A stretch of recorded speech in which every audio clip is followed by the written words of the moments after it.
Oftentimes people ask me, how does one actually practice NoFap?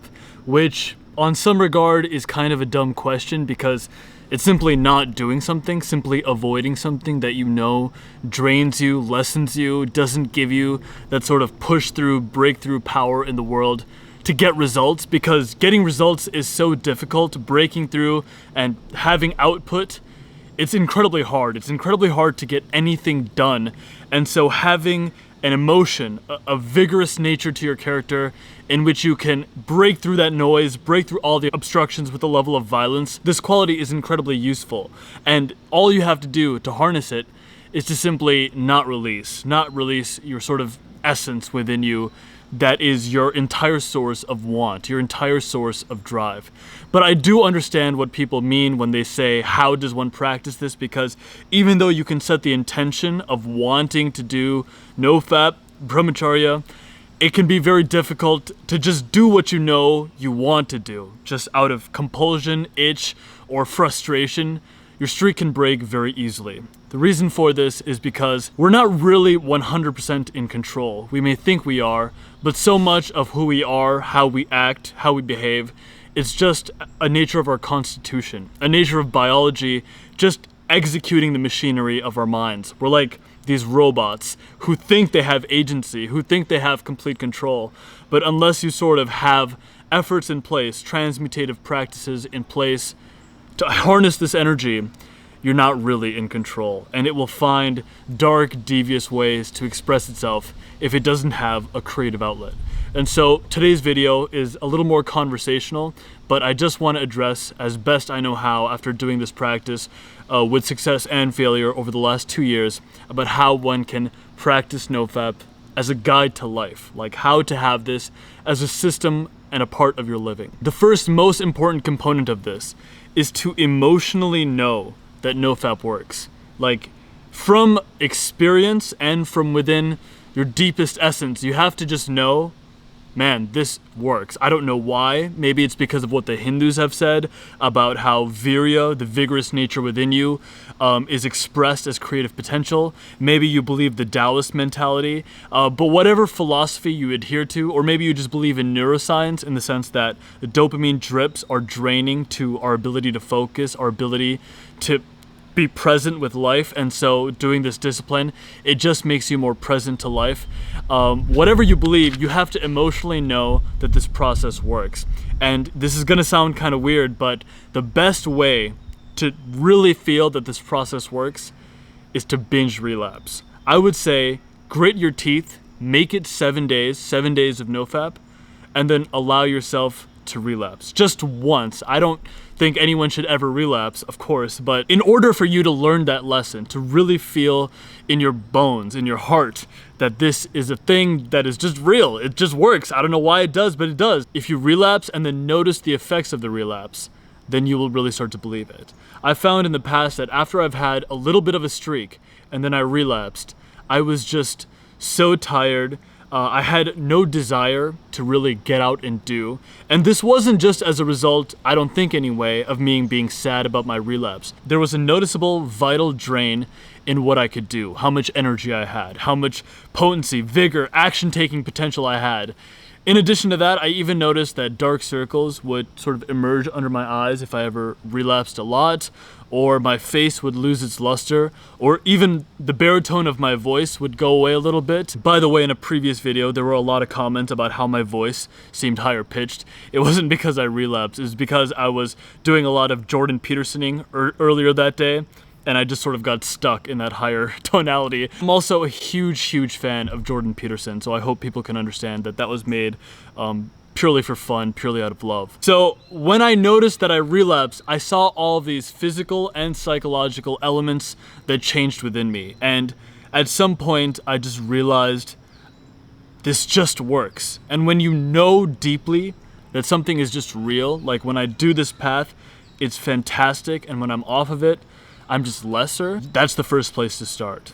The second thing is to have a why. Start with why. This is what a lot of personal development speakers have talked about when pursuing your goals. Having a strong reason for doing this. It really is very possible to live a good life without doing this. And in fact, in some ways, life might be even easier because you wouldn't have to navigate this really difficult, strange little habit that we all understand the power of. But having a reason as to why you would want to take on such a big sacrifice, in the sense that you're giving up the easiest, most powerful pleasure known on the physical plane. You're giving that up.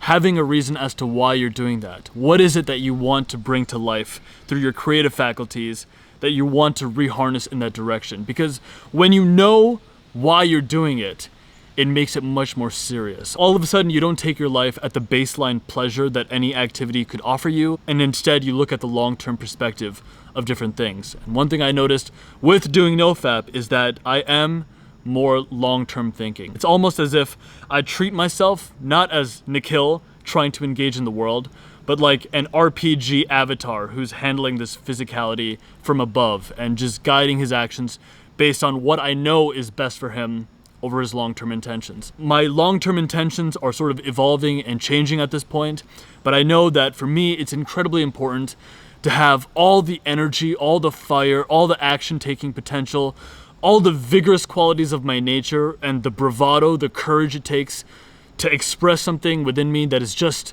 my own, something that only I can do. That's way more important to me at this point in my life than just a single occasion's pleasure. And so that's why doing this practice is so important for me. So once you emotionally know that NoFap works, for whatever reason, it just works, and you have a reason why, then you want to start investigating and getting into a regimen of having transmutative practices. The most valuable transmutative practice that I know is meditation, but there's a number of things you can do to transmute this vital energy into your creative output. You can exercise, meditate, of course, having some sort of creative expression, such as playing an instrument or writing, journaling. All of these are transmutative in nature because they're expressing something within you. Even having a really pointed social interaction or like a debate with someone, that is a transmutative effort because you're forced to be so present and to use your creative faculties in such a way that some of that energy that comes from your root chakra, your Muladhara, it gets pulled upwards and into the world. Other transmutative habits include doing something brave, the call to action, doing stuff that makes you feel brave, or responding in accordance to fear.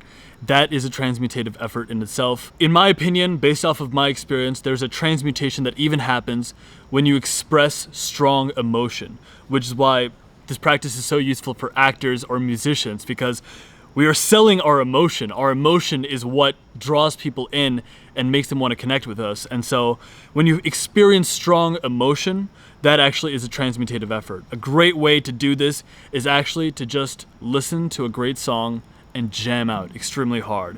Dance. Dance as if no one is watching. In that experience of joy, you're actually reharnessing, pulling this energy up and expressing it outwards in the world. After you emotionally understand that NoFap works, you have a reason for wanting to transmute your energy and having just a few transmutative efforts in place that you navigate in your daily life. The next thing to do is to have an emergency protocol for when urges hit. A few months ago, I started taking zinc tablets and I started doing more squats. And while over the entire winter months, doing NoFap was like kind of streamlined, extremely easy for me at that point, taking zinc and doing heavier squats, I felt as if I was on my first streak. I was so charged up. I think maybe my testosterone level was going up or something, but it was much more energy that I had to manage. And so I needed a protocol in place when there was just too much and I felt like a nervous itch, I felt some urges, I had something to act upon. And so I sort of created like an emergency protocol for myself. If you feel a lot of energy accumulating at your root, at your Muladhara chakra, you need to have a process in which you pull that energy up into your body, like your upper body, and then a process to bring it up into your heart and your mind.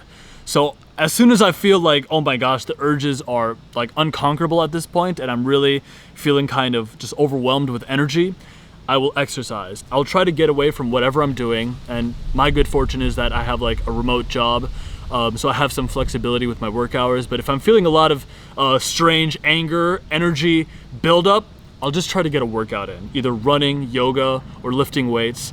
And then immediately after my workout, I will do a cold shower and start meditating. And so that process brings up that energy up into my body and then into my mind. And the one last thing I'll say is maybe something that some people don't like hearing because they want to go all or nothing with this process and they want to be kind of fanatics about this. I think it's safe to say that I am as fanatical as anyone about the power of doing this practice. But know that if ever a relapse happens, or if ever you fall short of the ideal you set for yourself, life is not about one failure or even one streak of success. It's a continual process. And if you honor your system of success continually, not just over your 90-day streak or 200-day streak, but rather treating this as a way of being for the next 10, 15, 20 years, so that whatever you're trying to really accomplish and whatever you're trying to manifest in your life, or just to live out a beautiful, joyous life in which you bring energy to your own projects and love and light and happiness and energy to the people around you, if you just keep that vision, then no one setback, no one failure will ever be final. You will continually bounce back and keep going. And at the end of the day, it's about nurturing energy within you and then working with it, putting it out productively in the world, not just creating a day count and a streak for the sake of building up a streak. It's so that you can build up energy within yourself, create momentum, take action, and not just action in the sense of frenetic movement, but true action that leads to results. Action that comes from a state of alignment with the source of all creation, the source of all impulses and energies that vibrate out of nothing. And that sounds a little etheric, but there is a component to all of this that is etheric in nature, and there is something to be said for knowing that failure is never final, and even your success is only rented, one day at a time.